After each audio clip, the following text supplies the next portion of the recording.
Well, we will have millions of Americans heading to the airport this weekend, and as that is happening, the head of the CIA all but saying ISIS is planning an attack on our airports. The comments from Mr. Brennan. Now, this is Cavuto Coast to Coast. Good to be with you today. I'm Conal McShane filling in for Neil. And as we get set for the 4th of July weekend, the prediction has been that we may see this weekend record travel. That's what the authorities and the experts are looking for. And with that, you have terrorism fears certainly rattling some potential flyers. It follows what was a chilling warning from the director of the CIA, John Brennan. He said he'd be surprised if ISIS was not trying to carry out attacks on our airports, given what has just happened overseas.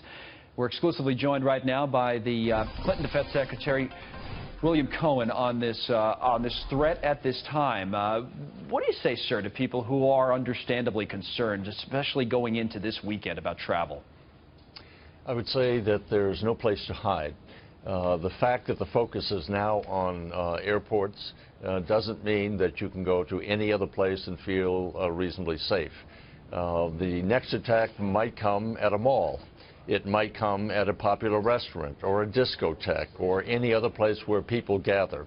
And we can take measures to extend the perimeter of security from behind the pilot's door out to the waiting area, out to the street where you check your bags, out into the parking lots, and you can keep extending the perimeter. Right. And yet the terrorists will find a soft target where people gather to create just as much chaos. So I think we have to be concerned about it. We have to double up and make sure we intensify our intelligence and look at those who are traveling who might be suspicious because of their past travels. But frankly, there's really no safe place that one can be today. And rest assured that nothing will happen. Well, how much different is it now today than it was, say, when you were the Secretary of Defense in the late 90s, and then certainly in the period immediately following 9/11, everybody was concerned, and understandably so, about the threat that we face. But are we facing a significantly different threat? And one of the reasons I ask it that way is because we showed a poll last hour when we were having this conversation that the American public is now not as confident in the government's ability to stop terror attacks as they were, say, 10 years ago. They're much less confident. And I was thinking maybe that's because they've become resigned to the fact that, in their minds, the public's mind, hey, there's not much we can do to stop someone who has the will to go in and shoot up an airport, or has the will to go into a place like San Bernardino and shoot up this kind of soft target. Is it a lot different, the threat? The threat is different. A lot has changed since 9/11. You now have a situation in which we live in a free and open society.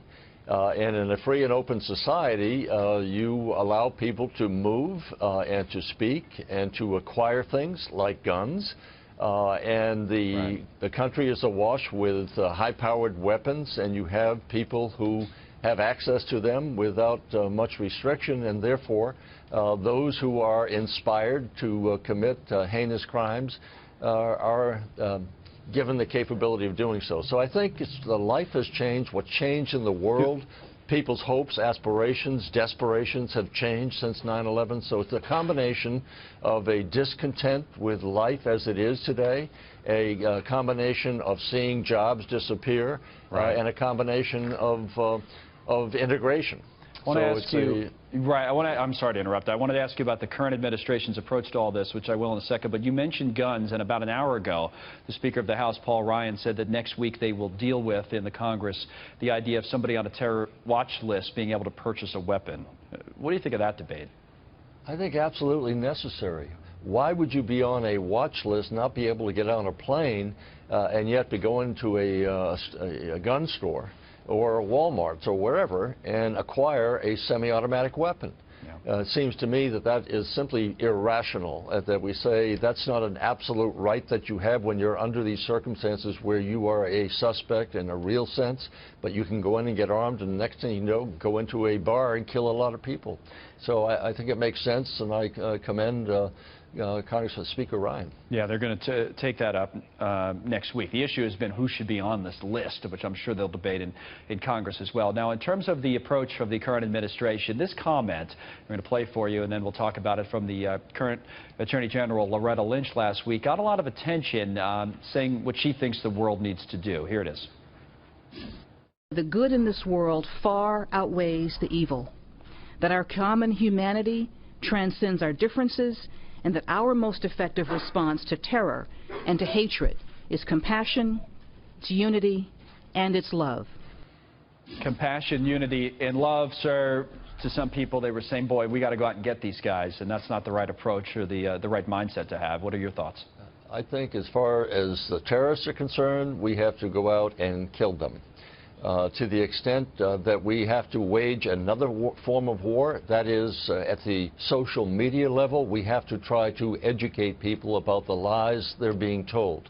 Many of these young people are being promised rewards in heaven, which they think are going to give them a golden path to a better life by killing other people. We have to wage a war against that type of indoctrination and propagation and misinformation. So yes, we have to take on the terrorists who are out to kill us, but we also have to try to engage in education through the religious organizations, through the mosques, through leaders in our allies like the UAE and Saudi Arabia and all of the Middle Eastern countries. But basically, it's education, taking them on in terms of what they're saying and what they're doing.